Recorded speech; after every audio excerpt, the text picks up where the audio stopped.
되겠습니다. 여러분, 종으로 살라고 하면은 별로 좋지 않죠? 종 싫은데 나는 내 마음대로 살고 싶은데 하는 그런 마음이 있어요.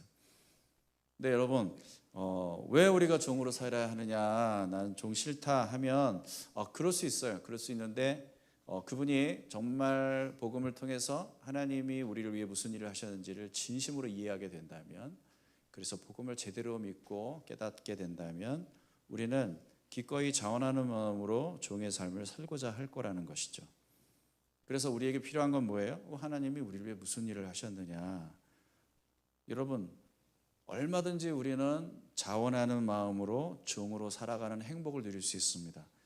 강제로 억지로 종 노릇하는 게 아니라 행복한 종, 기꺼이 자원해서 하나님을 섬기는 종으로 살 수 있습니다. 김종서 형제님이 불렀던 찬양이 아니라 노래 중에 아름다운 구속이라는 노래가 있습니다. 제가 가요 별로 안 좋아하는데 되게 복음적이에요. 들으면 들을수록 가끔 들어요. 어쩌다가 한번 듣는데 진짜 복음적이다 이런 생각이 드는 게 이런 내용이에요. 나만을 사랑했던 나에게 또 다른 내가 왔다는 그런, 이제는 나만을 사랑하는 내가 아니라 너를 나처럼 사랑하게 됐다. 그러다 보니까 그걸 아름다운 구속이라고 표현을 하더라고요. 제가 일부 예배 때 한번 가서 들어보라고 그랬는데 들어보지 마세요. 말을 잘못했어. 들을 찬양도 많은데 들어보지 마세요. 근데 가사가 너무 좋은데 여러분, 제목이 웃기지 않습니까? 아름다운 구속이 어디 있어요? 아름다운 구속이라는 말이 어폐가 있지 않습니까? 그런데 이게 그리스도인들이 누리는 삶이에요. 우리는 아름답고 행복한 구속을 추구해요. 구속받고 싶은 거, 난 너에게 구속되고 싶어. 그런 마음이 있는 거죠, 우리에게. 하나님을 향해, 정말 하나님을 향해, 하나님이 나를 어떻게 사랑하셨는지 알기 때문에, 그분이 나에게 얼마나 귀한 분인 줄 알기 때문에 우리는 복음 안에서 이런 감격을 경험하면서 즐겁게 종의 삶을 살고자 한다는 거죠. 그러니까 사실 종의 산? 그건 좀 부담스러운데 라고 하시는 분들은 안타까운 거예요, 사실. 저분이 진짜 하나님의 사랑을 좀 더 깊이 알았더라면 얼마나 좋았을까. 그러면은 저렇게 얘기하지 않을 텐데. 그런 안타까움이 있는 거지. 그러니까 자기가 원하는 데 여전히 살고 싶은 열망에 사로잡힌 그리스도인이라는 건 불쌍한 사람이거든, 사실. 그러니까 우리는 물론 과정 중에 있어요. 우리가 하루아침에 갑자기 그렇게 막 주님을 위해 막 노예로 살겠다고 막 그럴 수는 없는 거죠. 근데 은혜가 커질수록, 깨달음이 커질수록 여러분이 하나님에 대한 관계가, 하나님의 사랑을 더 깊이 알아가면 알아갈수록 여러분의 삶에 그런 변화가 분명히 일어나요. 나를 자꾸 잊어버리게 돼요. 하나님을 바라보면서 그분을 사랑하고 살다 보면. 왜 그 두 남녀가 왜 이렇게 사랑이 이제 막 시작된 사랑을 나누고 있는 두 남녀는 이렇게 밥 먹을 때 내가 밥을 먹는지 뭘 먹는지 잘 모르잖아요. 근데 점점 이제 이 결혼 생활 오래 하신 분들은 이 앞에 있는 상대가 안 보이고 밥이 보이죠. 밥이 왜 이래? 오늘 여기 왜 이렇게 이렇게 매워 막 짜증 내면서 밥에도 관심이 있단 말이에요. 앞에 아내가 있어도 이런 문제가 생기는 거잖아요. 왜 그래요? 그러니까 하나님을 향한 마음과 생각과 관심이 나 안에 커지면 커질수록 나를 잊고 내 삶의 현실, 나의 문제, 나의 고통, 나의 어려움들, 나의 갈등, 이런 모든 문제들이 분명히 있지만 그분이 너무 크기 때문에 이 모든 일들을 너끈히 감당하게 되는 그런 일들이 우리에게 일어나요. 왜 이런 일들이 일어나냐면 하나님이 먼저 그런 사랑을 우리에게 보여주셨고 그렇게 우리를 사랑하셨거든요. 그러니까 그 사랑에 감격하는 일이 먼저예요. 그러면 당신도 그분을 향해 기꺼이 아름다운 구속의 삶을 살고자 하는 마음이 생길 거란 말이죠. 그러면 우리는 그러한 엄청난 그 감격적인 사랑을, 그 놀라운 나를 향한 하나님의 그 뜨거운 사랑을 어디서 발견하느냐? 십자가에서 발견한다는 거죠. 그래서 베드로는 뭐라고 얘기합니까? 24절에 보니까 같이, 그는 우리 죄를 자기 몸에 몸소 지시고서 나무에 달리셨습니다. 그것은 우리가 죄에는 죽고 의에는 살리게 하시려는 것이었습니다. 그가 매를 맞아 상함으로 여러분이 나음을 얻었습니다. 그러니까 이건 이제 이따가 맨 마지막에 다시 한번 나눌 말씀이지만, 여러분, 그분이 나를 위해서 행하신 일들을 생각한다면 우리는 기꺼이 그분을 위한 삶을 선택할 수 있겠다. 그러면 그분이 나를 위해서 행하신 일이 뭐냐? 나를 위해 죽으신 삶이다. 죽으신 죽음이다. 십자가다.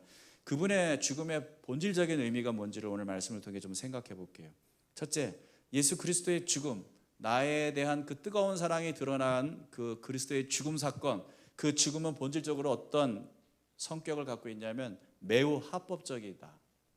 그리스도의 죽음은 아주 합법적이다. 법적인 아주 효력과 영향을 갖고 있다. 그 얘기죠. 이건 모든 그리스도인들이 이해하고 있었던 바이고요. 그러니까 예수님의 죽음은 단순히 어떤 본보기가 아니에요. 어떤 본이 아니에요. 그건 법적인 효력을 발생하는 아주 중요한 액션이었다는 거죠.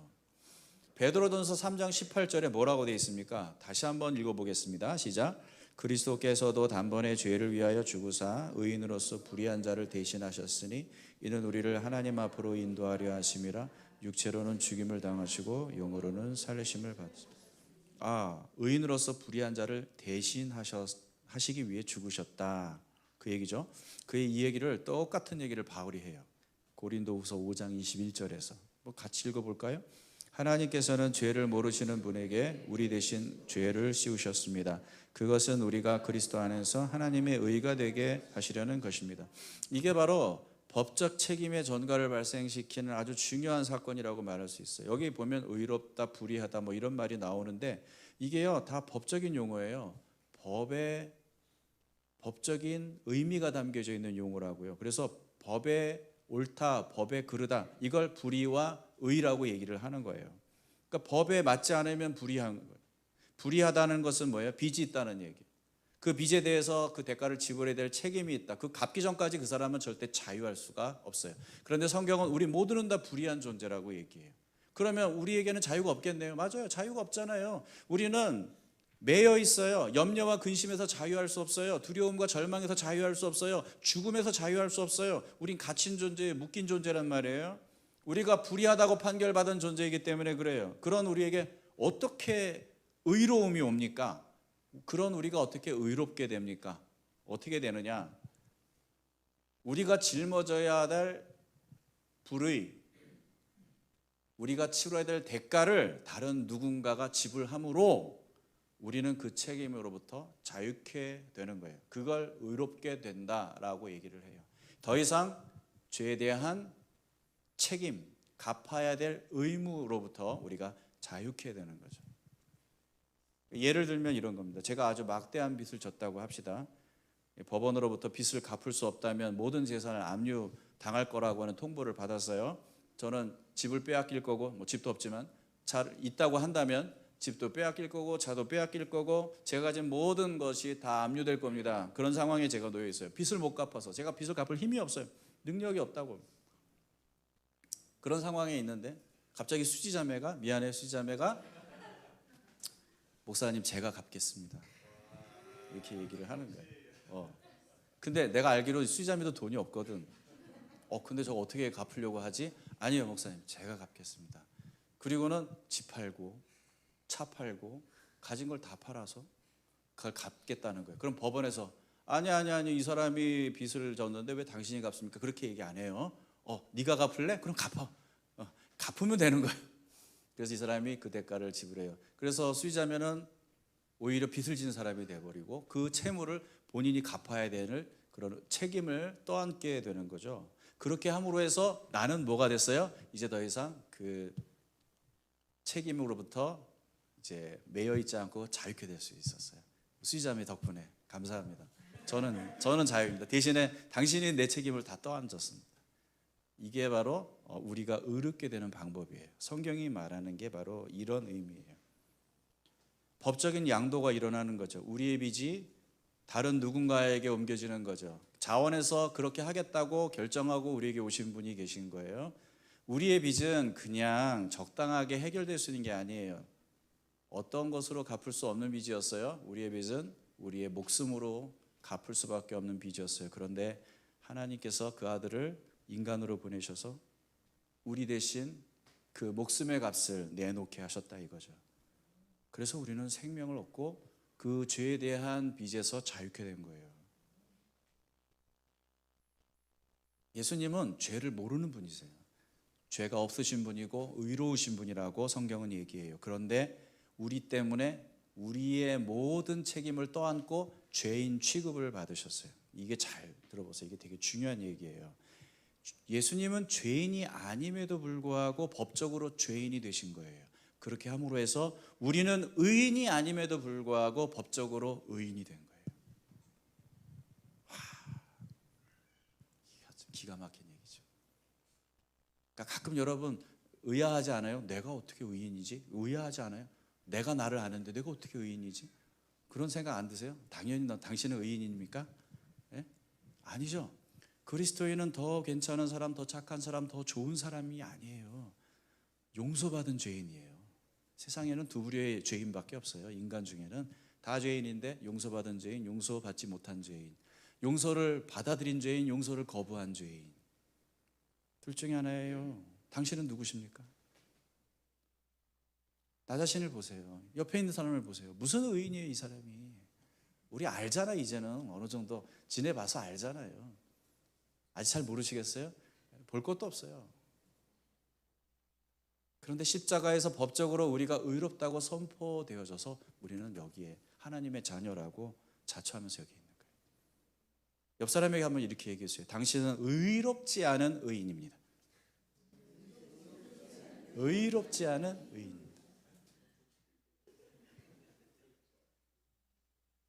그럼 당신이 얻은 의는 어디서부터 온 겁니까? 내가 열심히 해서 얻어낸 거 아닙니다. 하나님이 그냥 값없이 주신 겁니다. 내 죄와 그분의 의를 맞바꾸신 겁니다. 거룩한 교환이라고 해요, 이걸. 그걸 어떻게 자랑하냐고. 뭘 자랑해요? 그러니까 여러분이 이 복음을 제대로 알면 뭘 자랑하겠어요? 예수님을 자랑하겠지. 나에게 의를 주신 그분을 자랑하겠지. 내가 뭐라고 내가 뭘 자랑해. 아직 내가 자랑할 게 남아있는 사람은 아직 믿음이 어린 사람이에요. 아직 복음을 잘 모르는 사람이에요. 옆 사람의 앞으로 입에서 무슨 얘기가 나오나 잘 보세요. 자기 자랑 막 하는지 아니면 예수님 자랑 하는지 잘 보세요. 우리가 지켜봐야 돼. 그렇다고 막 대놓고 이런 그거 아니지 그렇게 얘기하면 안 돼. 그럼 상처받으니까 그러지 말고 그 사람 앞에서 당신은 예수를 자랑하라고. 우리 집에 이번에 뭐 이렇게 있잖아요. 자랑하잖아요. 근데 물론 기쁜 일은 나눠야 돼. 근데 그게 내 자랑이 되지 않는 방법은 하나님께 영광을 돌리는 거예요. 그리고 정말 귀한 자랑은 뭔지 아세요? 고난과 시련 속에 있는데도 문제가 아직 해결되지 않았음에도 불구하고 하나님이 나에게 얼마나 위로가 되시고 힘이 되시는지를 말해주는 거예요. 그게 진짜 자랑이지. 그게 그렇지 않습니까? 우리가 의롭게 될 수 있는 유일한 길, 우리가 이 죄의 책임으로부터 벗어날 수 있는 유일한 길은 예수님이 우리의 죄를 대신 짊어지시는 길밖에는 없었어요. 그걸 우리가 진실로 믿는 순간, 그걸 진심으로 믿는 순간 우리는 법적으로 자유케 되는 거예요. 이게 바로 저와 여러분이 여기에 있는 이유예요. 그리고 우리가 법적으로 자유케 되는 순간 성령님께서 그 가운데 임하셔서 우리에게 영적인 새로운 생명을 주세요. 새로운 생명을 주시는데 그걸 거듭남이라고 하잖아요. 그 새로운 생명이 우리 안에 심겨지면서 그 생명 때문에 우리가 진짜 실제적으로 거룩한 사람, 진짜 의로운 사람의 삶을 이루어 갈 수가 있는 거예요. 마치 나무가 자라듯이.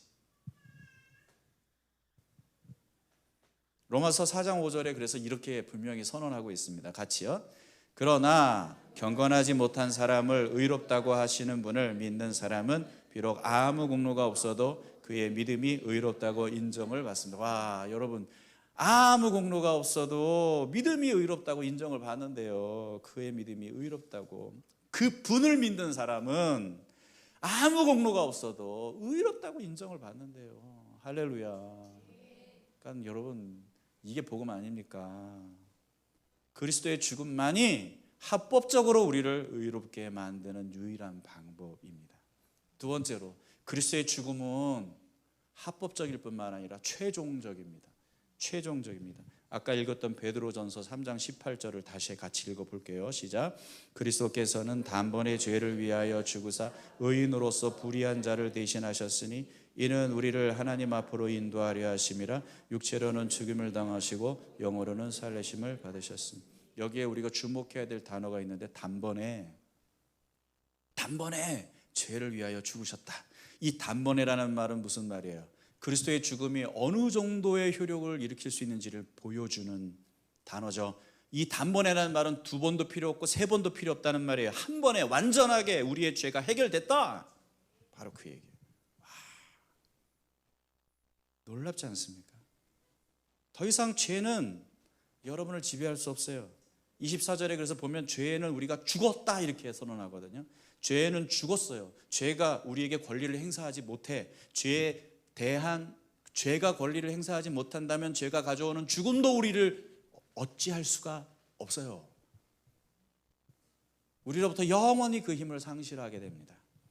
예수님께서 그래서 십자가에서 뭐라고 말씀하셨냐면, 여러분 잘 아시죠? 요한복음 19장 30절에 보면 예수님이 십자가상에서 여러 가지 말씀을 하셨는데 그 중에 아주 중요한 말씀 중 하나가 뭐냐면 다 이루었다. 다 이루었다. 이게 무슨 뜻이냐면, 이게 원문상 이 단어는 완전히 지불됐다 이런 뜻이에요. 이건 계산이 완전히 끝났다는 얘기거든요. 지불됐어요. 요구가 충족됐어요. 끝났어요. 이게 아까 우리 얘기했잖아요. 죄가 뭐예요? 죄는 빚지는 거라고. 하나님의 그 공의의 법 아래 내가 지불해야 될 대가를 갖게 되는 거라고. 근데 그 대가를 지불하셨대요. 다 이루었다. 다 지불했다. 너의 빚은 완벽하게 지불되어졌다. 너는 더 이상 죄에 매여 있을 필요가 없다. 너는 더 이상 죽음의 종이 아니다. 여러분 이 사실을 믿으시나요? 여러분 이 사실을 믿는다면 우리의 삶이 달라질 수밖에 없겠죠. 정말 이거 믿어야 돼요. 여러분 진짜 믿어야 돼요. 아, 십자가에서 내 모든 대가가 다 지불됐구나. 더 이상 내가 거기에 뭘 추가할 필요가 없구나. 이제 완벽하게 나의 문제가 해결됐구나. 아유 목사님 이 교회 다니면서 제가 그 얘기는 그냥 수백 번 들은 것 같아요. 알고 있어요. 이제 그만 얘기하세요. 이런 분이 계시다면, 정말 여러분이 이 사실을 믿는다면, 안다면 그 말은 들어도 말해도 지겹지 않을걸요?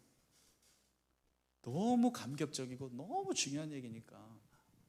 그 사실을 여러분이 진심으로 믿는다면 여러분의 삶의 모든 현장 속에서 이 진리를, 이 복음을 가지고 여러분의 삶을 만들어 갈 거예요. 이 세상이 뭐라고 얘기하든지 간에 그보다 더 중요한 건 하나님께서 우리에게 들려주신 이 복음이기 때문에 이 복음을 가지고 우리의 삶을 바라보고 우리의 행보를 결정하고 그리할 겁니다. 그러면 당연히 복음을 아는 사람과 복음을 모르는 사람의 삶은 전혀 달라지게 돼 있어요. 이거 너 이렇게 살아라 저렇게 살아라 아무리 얘기해도 안 바뀌어요. 그렇잖아요. 절대 율법은 사람을 변화시키지 못합니다. 그런데 복음은 사람을 변화시켜요. 복음은. 왜냐하면 이 구속이 얼마나 아름다운 것인지를 알게 되거든요. 그 감격이 여러분 안에 시작이 되거든요. 예를 들면 복음이 얼마나 당신을 자유케 만드는지 하나의 몇 가지 예가 있습니다. 예를 들면 나는 이제 죄로부터 자유케 됐어. 나는 이제 의인이야. 이렇게 얘기하는 순간 제일 먼저 딴지를 거는 게 있어요. 우리의 양심이죠. 양심이 뭐? 네가 의인이라고? 그런데 너 지난주에 그렇게 살았어? 여전히 죄인 같던데? 너의 죄가 해결된 거 맞아? 근데 왜 그 꼬라지야? 내 안에서 양심은 여러분이 괜찮은 그리스도인이라고 한다면 거기에 걸맞게 살아야 한다고 요구합니다. 계속 사인을 주죠. 물론 사탄도 이 양심을 가장하고 우리를 참소합니다. 어떻게 그럴 때 우리가 복음을 가지고 반응해야 할까? 정말 여러분 중요한 게 있어요. 명심해야 될 게 있어요. 세상에 어떠한 가치와 어떠한 판단 기준보다 복음이 우위에 있다는 사실을 잊지 마세요.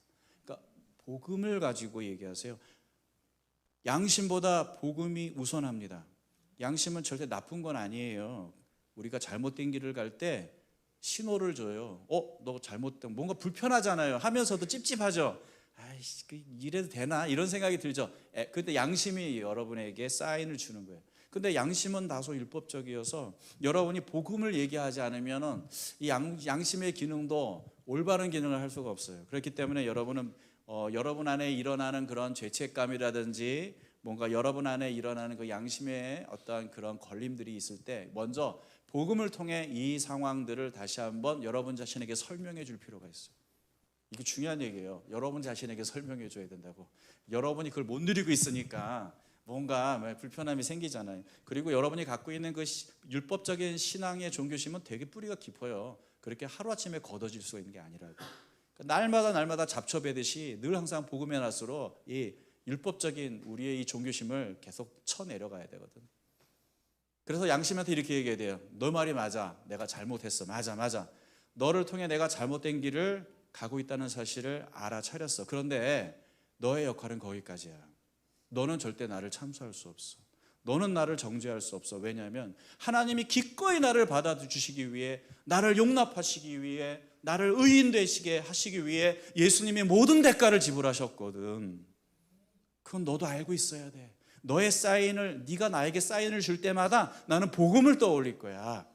다시 아버지께로 갈 거야. 그리스도 예수 안에 있는 나는 그 누구에게도 정죄 받을 수 없음을 다시 한번 나는 분명히 기억할 거야. 여러분, 나 자신조차도 나를 정죄할 수 없어요. 우리는 그뿐만 아니라 우리가 복음이 정말 필요로 한, 예수님이 다 이루셨다라고 하는 이 외침이 정말 들려져야 될 우리의 삶의 현장이 있어요. 거기가 어디냐면 여러분이 실망하는 자리, 여러분이 낙심하고 있는 그 상황이에요. 그 상황 속에서도 여러분은 예수님의 말씀에 귀를 기울일 필요가 있어요. 여러분, 예수님이 다 이루셨다는 거 믿는다면서요. 근데 우리는 절망하거든요. 낙심하거든요. 실망하거든요. 그게 뭔 의미인지 아세요? 내 삶이 예수님으로 충분히 완성되어졌다. 그분이 모든 필요를 충족하셨다. 나는 더 이상 결핍이 없다. 부족함이 없다. 이렇게 믿는다면 우리는 쉽게 절망을 극복할 수 있어요. 절망을 전혀 해서는 안 된다. 그런 말은 아닌데 실망할 수 있지, 절망할 수 있지. 그러나 그걸 우리가 복음으로 뛰어넘으려면 이 십자가의 의미가 명확해야 되는 거예요. 그렇지 않으면 우리가 절망하고 낙심한다는 말은 무슨 뜻이냐면 예수님이 다 이루셨어도 그것으로 충분하지 않다. 내 인생이 더 온전해지려면 내가 뭔가를 해야 되는데, 그리고 저 인간이 좀 도와줬어야 되는데 안 해준 거야. 그러니까 실망이 되고 내가 최선을 다해서 노력했는데 성공하지 못한 것에 대해서 낙심이 되는 거지. 여러분, 우리의 행복과 만족과 기쁨과 소망은 오직 예수 그리스도만 채워줄 수 있는 거 아닌가요? 그런데 내가 그 일을 반드시 이루어내야만 그거 온다고 생각하잖아요. 저 사람이 나를 실망시키지 않아야만 내가 행복해질 수 있다라고 얘기하는 거 아닌가요? 내가 이 문제만큼은 반드시 하나님께서 이루어 주셨어야만 내가 온전한 삶, 행복한 삶을 얻을 수 있을 거라고 생각했던 건 아닌가요? 예수님만이 주실 수 있는 것을, 예수님만이 주실 수 있는 것을 다른 누가 해줄 수 있다고, 그리고 내가 해낼 수 있다고 생각했던 건 아닌가요? 그래서 절망하고 있는 거 아니에요? 주님은 말씀하십니다. 너의 모든 결핍을 내가 채웠다. 너의 모든 허물을 내가 채웠다. 너의 모든 갈망은 내가 채웠다. 다 이루었다. 다 이루었다. 그러나 우리는 얘기합니다. 낙심하고 절망하는 우리는 이렇게 얘기합니다. 아니요, 충분하지 않습니다. 예수님이 하신 일로 충분하지 않아요. 나는 이것이 있어야 기쁠 수 있어요. 나는 이것을 이루어야 비로소 내 인생이 완전해졌다고 나는 확신할 수 있어요. 근데 그게 안 됐어요. 난 절망할 수밖에 없어요. 난 좌절할 수밖에 없어요.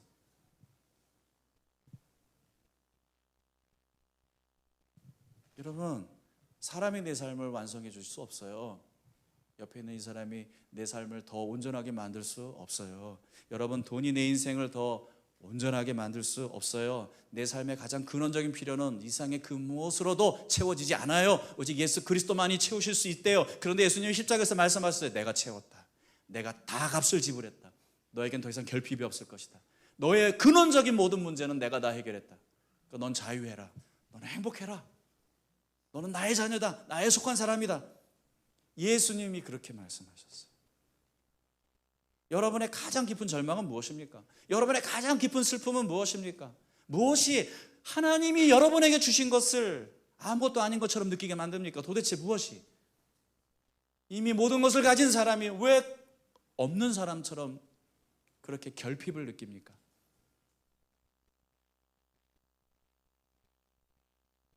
우리는 낙심을 향해, 절망을 향해 말해야 돼요. 너는 나에게 필요한 것일 수는 있지만 절대적인 건 아니야.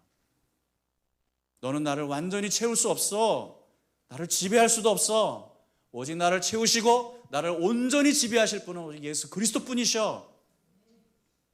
저는 절망이 올 때 오히려 우리가 이 사실을 더 확고하게 확신할 수 있는 순간이라고 생각을 해요. 낙심이 올 때, 사람에게 실망했을 때, 그럼 그렇지, 네가 어떻게 예수님을 대신하겠니? 근데 난 걱정하지 않아. 난 실망하지 않아.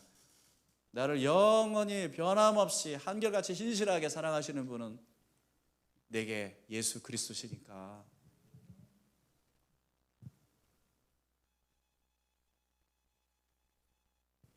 여러분, 이제 우리는 우리 스스로를 구원하려는 모든 시도를 멈춰야 합니다.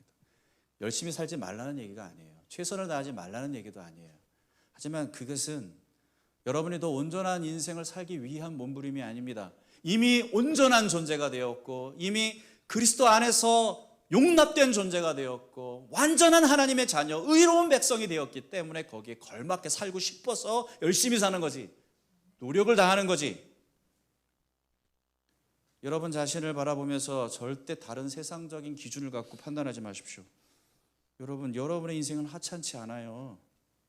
이미 여러분은 예수 그리스도의 피값으로 완성된 존재입니다. 여러분이 그것을 받아들여야 돼요. 이미 당신 안에 그런 완전한 생명이 존재하고 있다고, 그것을 여러분이 누려야 된다고.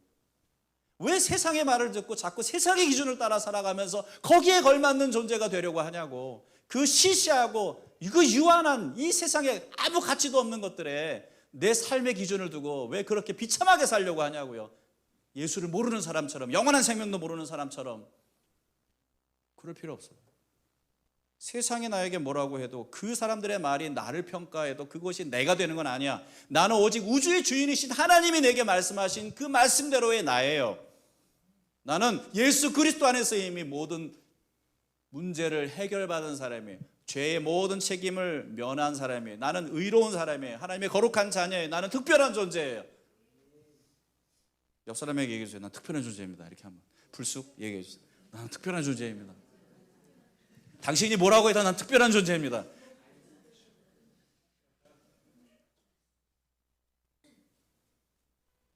복음은 여러분을 자신감 있게 만들어요.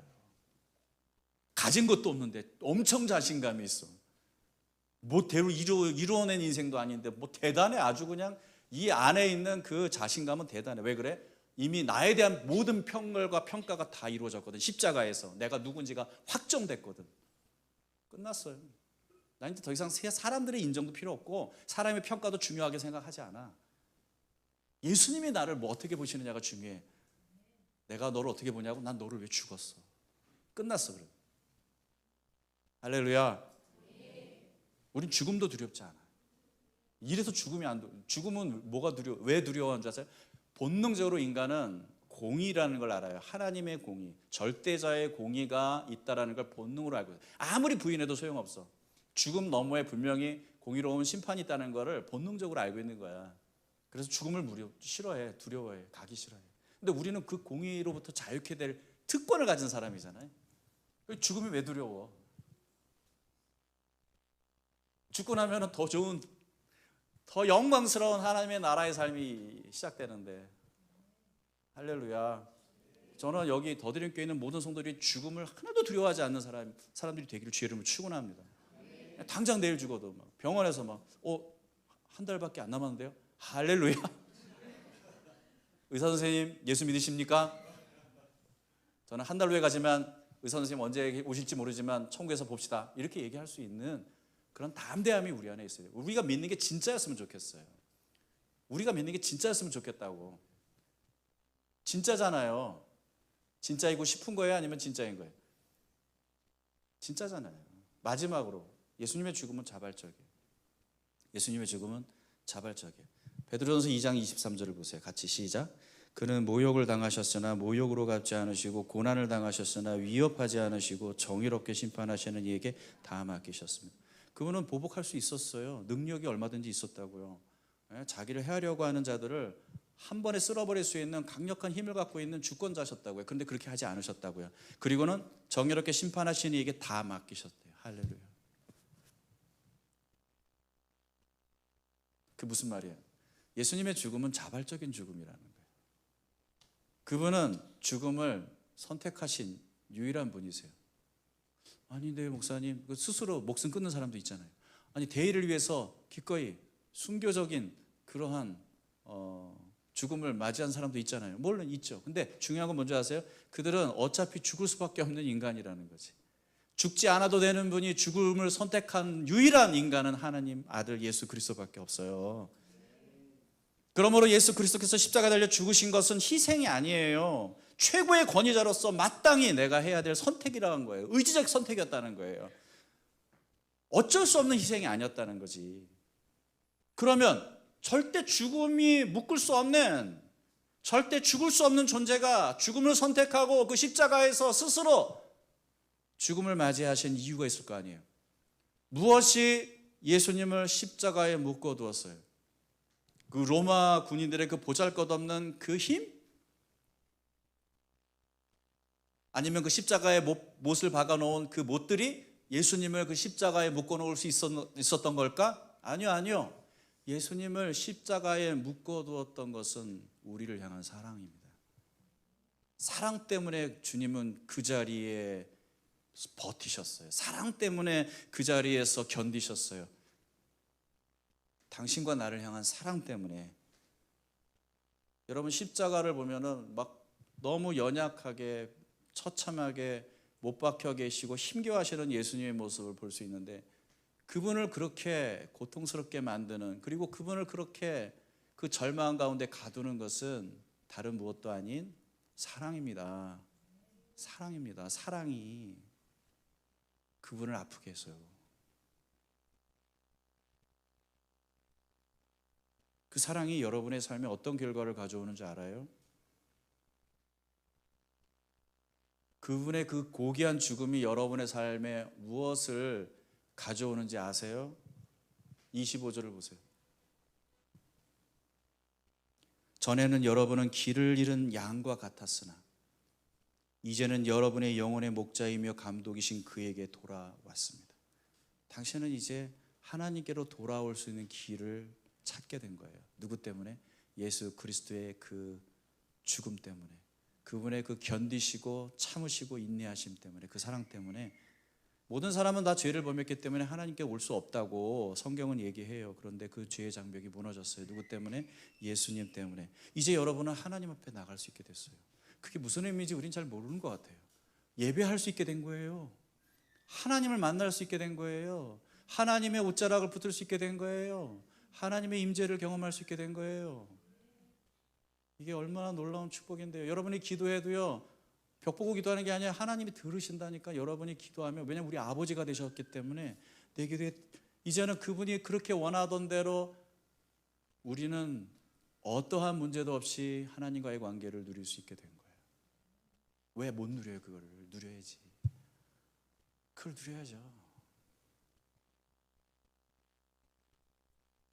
그리고 우리는 하나님 앞에서 이렇게 고백할 수 있어요. 나의 나 된 것은 하나님의 은혜입니다. 당신의 십자가가, 당신이 보여주신 그 십자가가 내가 누군지를 알게 합니다. 나는 당신의 자녀입니다.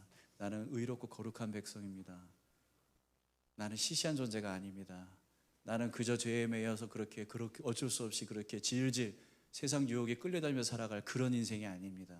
내가 누군지 알았습니다. 그리고 내 안에 당신이 주신 생명이 있음을 알았습니다. 나는 이제 당신이 내게 주신 이 신분에 걸맞게 살고 싶습니다. 그래서 이 십자가의 죽음이 우리에게 가져다주는 두 번째 중요한 것이 바로 24절에 나와요. 같이 한번 읽어볼까요? 24절. 그는 우리를 죄를 자기 몸에 몸서 지시고서 나무에 달리셨습니다. 그것은 우리가 죄에는 죽고 의에는 살게 하시려는 것이었습니다. 그가 매를 맞아 상함으로 여러분이 나음을 얻었습니다. 죄에 대해 죽었을 뿐만 아니라 그리스도의 죽으심으로 우리는 의에 대해 살게 되었대요. 예전엔 죽었다 깨어나도 우리는 거룩한 삶 못 살았어요. 그런데 이제는 살 수 있게 됐어요. 그리스도의 죽으심으로 말미암아. 그런 능력도 우리에게 주셨지만 여러분 잊지 마세요. 예수님이 우리를 위해 죽으신 이유는 우리를 죄에 대해 죽고 의에 대해 살게 만드시기 위해서라는 사실. 이 죄라는 단어는요, 단수가 아니에요. 복수예요. 죄가 복수로 쓰였다는 말은 무슨 말이냐면 그게 어떤 관념적인 개념이 아니라 구체적인 행동을 내포하고 있다라는 얘기예요. 부정직, 위선, 시기, 거짓말, 험담, 음란, 이 모든 내가 행할 수 있는 모든 구체적인 죄악들을 다 포함해서 죄, 이 모든 죄를 우리가 죄에 대해 죽고 의에 대해 하나님이 기뻐하시는 삶, 하나님의 백성다운 삶, 하나님의 자녀된 삶, 하나님이 내게 주신 고귀한 신분에 걸맞는 삶을 살 수 있는 우리가 될 수 있도록, 그런 삶을 사는 우리가 될 수 있도록 하나님이 우리를 위해 죽으셨다는 거예요. 여러분, 예수님은 당신이 거룩하게 살기를 바라시면서 십자가를 견디신 거라고요. 나의 고통과 희생이 너의 의로운 삶을 이루기에 충분하다. 나는 너가 거룩한 삶으로 살기를 원한다. 그래서 내가 이 고통을 견디기 결정한 것이다. 이렇게 말씀하시는 거란 말이에요. 그래서 십자가는 우리에게 정말 놀라운 이정표가 돼요. 절망과 낙심에 빠져 있을 때는 다시 한번 힘과 용기를 얻어낼 수 있는 그런 놀라운 희망의 이정표가 되고, 죄로 달려가려고 하는 우리의 악한 삶 속에서는 우리의 방향을 즉시로 바꿀 수 있는 강력한 경고판이 되기도 한다는 거죠. 여러분, 십자가가 무엇을 말하고 있는지 우리는 들어야 돼요. 주님의 그 십자가 앞에 항상 서야 돼요. 그리스도께서 단번에 죽으심으로 여러분을 하나님께로 인도하여 죄에 대해 죽고 의에 대해 살게 만드셨대요. 여러분, 이 질문 한번 드리고 싶어요. 오늘 밤 하나님을 만나게 된다면 부끄러움 없이 고개를 들고 하나님 품에 안길 수 있습니까? 그러려면 우리에게 뭐가 필요할까요? 예수 그리스도를 믿는 굳건한 믿음, 그리고 예수 그리스도께서 우리를 위해 행하신 그 고귀한 죽음과 우리를 위해 흘리신 그 보혈이 우리를 이 땅에서 거룩한 백성으로 살도록 하기 위한 것임을 잊지 않고 날마다 우리의 삶 속에서 주님이 기대하시는 그 삶을 이루어가려고 하는 거룩한 구속, 아름다운 구속의 삶을 사는 것 아니겠습니까? 자유로운 종의 삶을 사는 것 아니겠습니까? 나를 향한 사랑 때문에 십자가를 참으시고 견디셨음을 진심으로 믿는다면 여러분도 이렇게 고백해야 되지 않을까요? 주님, 저는 당신을 위해 이것을 참겠습니다. 주님, 저는 당신을 위해 이것을 참겠습니다. 내 삶이 십자가에 응답하는 삶이 되기를 소망해야 하지 않겠습니까? 그것이 바로 자유로운 종으로 부름받은 우리의 삶입니다. 그분의 죽음이 나의 삶이 되는 것입니다. 한순간도 우리 십자가에서 시선을 떼지 않고 그 십자가에서 우리의 삶의 방향을 발견하고 우리의 소망을 발견하고 우리의 신분을 발견하고 우리에게 주신 놀라운 축복과 특권을 발견하며 또 누리시는 저와 여러분 되실 주의 이름으로 축원합니다. 찬양하겠습니다.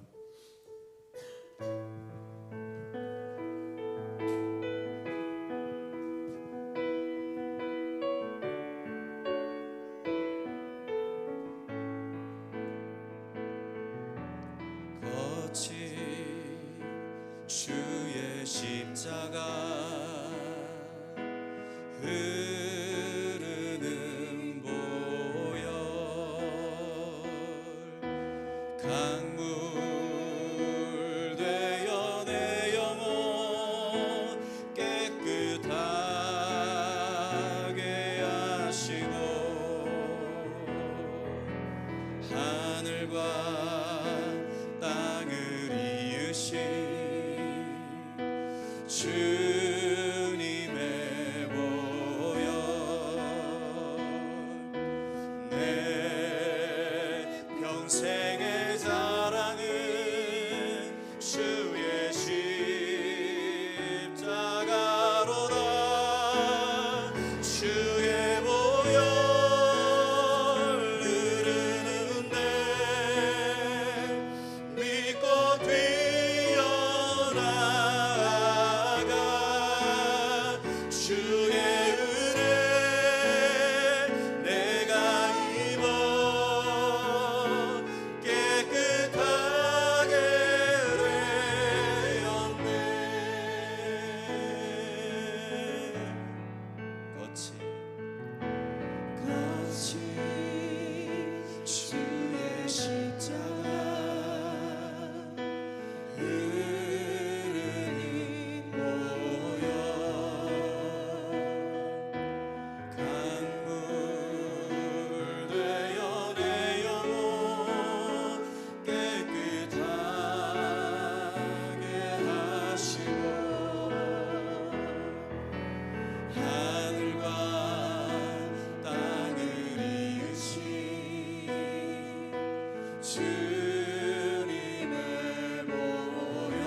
다시 한번 믿음으로 고백하시며 나가십시다.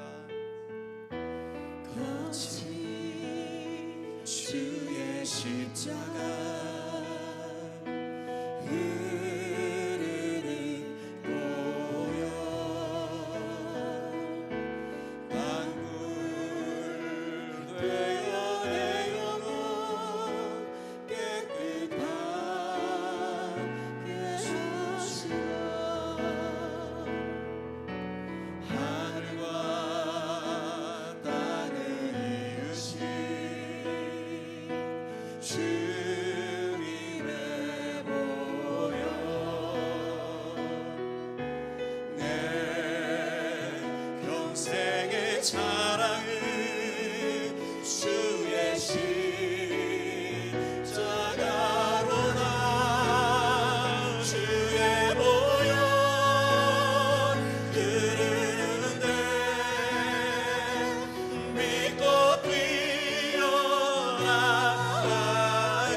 선포하겠습니다. 주의 보혈, 주의 보혈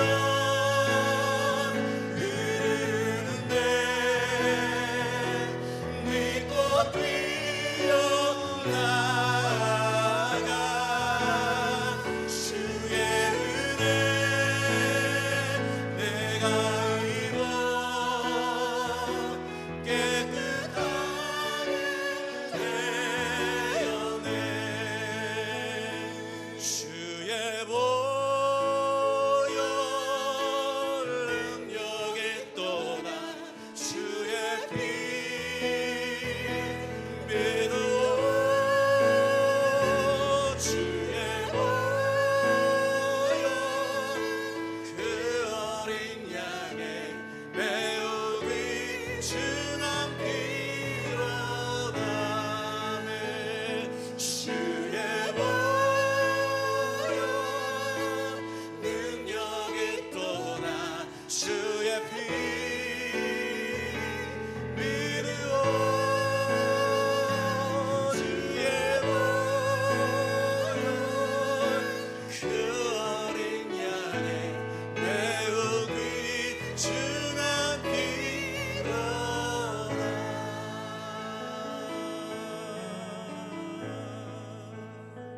주의 보혈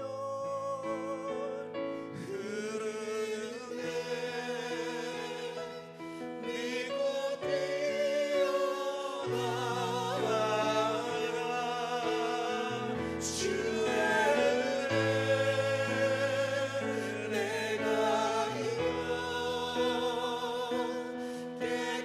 깨끗하게 되었네. 우리 목소리로만 주의 보혈 흐르는데 믿고 뛰어나가 주의 은혜 내가 입어 깨끗하게 되었네. 주님, 우리가 십자가를 알지만 누리지 못하지 않았습니까? 그 십자가에서 이루신 그 모든 일들을 우리가 누리며 살고 싶습니다. 그곳에서 무슨 일이 일어났는지 더 깊이 알고 싶습니다. 믿음으로 나아가 그 십자가 붙들고 우리의 남은 인생을 하나님이 기대하시고 우리에게 주신 성취된 인생, 완성된 인생, 위대한 인생, 하나님의 거룩한 백성다운 삶의 인생으로 바꾸어달라고 기도하며 나가겠습니다. 할렐루야. 아버지 하나님 나갑니다. 주님, 우리 아래 아버지 하나님이여, 하나님께서 우리에게 주신 이 영광스러운 삶이 우리의 삶이 되기를 원합니다. 아버지 하나님